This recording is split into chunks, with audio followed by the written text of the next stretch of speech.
இந்த 2025 தீபாவளிக்கு தியேட்ரிக்கல்ல ரிலீஸ் ஆக போற தமிழ் படங்களை பத்தி தான் பார்க்க போறோம். பைசன் இந்த படத்தை மாரி செல்வராஜ் டைரக்ஷன் பண்ணிருக்காரு. இந்த படத்துல துருவ் விக்ரம், அனுபமா பரமேஸ்வர் சேர்ந்து நடிச்சிருக்காங்க. அக்டோபர் 17 தீபாவளிக்கு பைசன் படத்தை தியேட்டர்ஸ்ல ரிலீஸ் பண்ண போறோம்னு அபிஷியலாவே சொல்லியிருக்காங்க. அடுத்ததா சூர்யா 45 ஆர்ஜே பாலாஜி டைரக்ஷன்ல சூர்யா மற்றும் நம்ம த்ரிஷா சேர்ந்து நடிச்சிருக்கிற படம். இந்த சூர்யா 45 ஒரு ஃபேண்டசி ஆக்ஷன் மூவி. இந்த படத்தையும் இந்த தீபாவளி 2025க்கு தான் பிளான் பண்றாங்க. அடுத்ததா சர்தார் 2 நம்ம PS மித்ரன் டைரக்ஷன்ல கார்த்தி இந்த படத்துல லீட நடிச்சிருக்காங்க.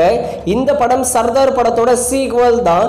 சர்தார் 2 படத்தையும் இந்த தீபாவளி 2025க்கு தியேட்டர்ஸ்ல ரிலீஸ் பண்ண பிளான் பண்றாங்க.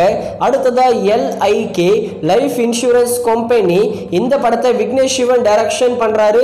நம்ம பிரதீப் ரங்கநாதன் இந்த படத்துல ஹீரோவா நடிச்சிருக்காரு. இது ஒரு action science fiction comedy love movie. இந்த படத்துக்கும் நல்ல எதிர்பார்ப்பு இருக்கு. இந்த LIK படத்தை இந்த 2025 தீபாவளிக்கு ரிலீஸ் பண்ண பிளான் பண்றாங்களாம்.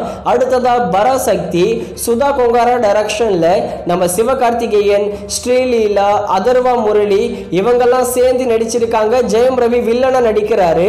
ஃபர்ஸ்ட் இந்த பராசக்தி படத்தை 2026 பொங்கலுக்கு தான் ரிலீஸ் பண்ண பிளான் பண்ணாங்க. அந்த டேட்ல ஜனநாயகன் வரதுனால ப்ரீபோன் பண்ணிருக்காங்களாம். மோஸ்ட்லி 2025 தீபாவளிக்கு பராசக்தி படம் தியேட்டர்ஸ்ல ரிலீஸ் பண்ண அதிகமான சான்சஸ் இருக்கு. இந்த 5 படங்கள்ல எந்த படம் தீபாவளிக்கு ரிலீஸ் ஆகும்னு வெயிட் பண்ணி தான் பார்க்கணும். தீபாவளிக்கு ரிலீஸ் ஆனா எந்த படத்தை நீங்க ஃபர்ஸ்ட் பாப்பீங்கன்னு கீழே கமெண்ட் செக்ஷன்ல கமெண்ட் பண்ணுங்க.